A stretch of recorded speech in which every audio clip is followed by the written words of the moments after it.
Well, in America, you're not allowed to put children in trance. So we used closed eye process, and and dreaming arms and things like that, which is just another way of saying they went into an altered state, but officially it's not trance.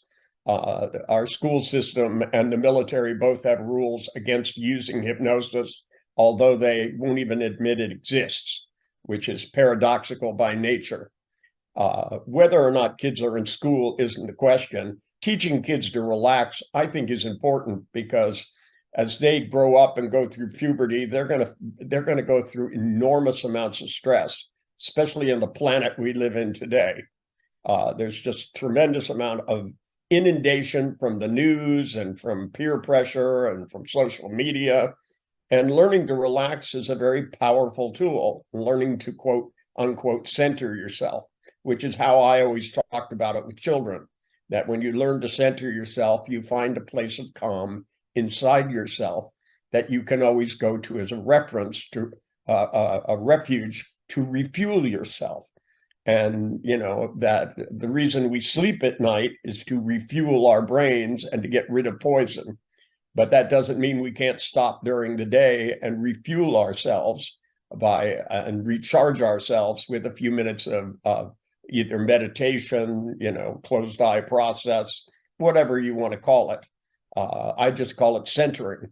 You center yourself. I teach kids to balance themselves physically, balance their head squarely on their shoulder, not forward, not back.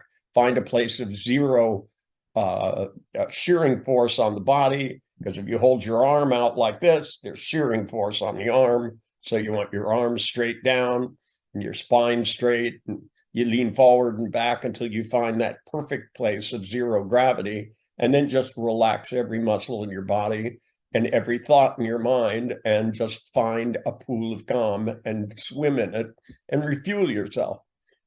That's the main mechanism I used with kids. And then when there are content issues like bedwetting and all those other things, I typically use their dreaming arm, which is I'll lift their arm up cataleptically and tell them to put their arm down at the rate of speed that they understand, that you're supposed to get out of bed to pee or whatever it is, or whatever the quote unquote content is, whether it's memorizing a chart that has numbers on it so they can multiply or whatever it is. Increased memory comes with focusing your mental activities so that you enrich your internal visualization, you enrich your internal dialogue, and you take control over your feelings so they don't take control over you.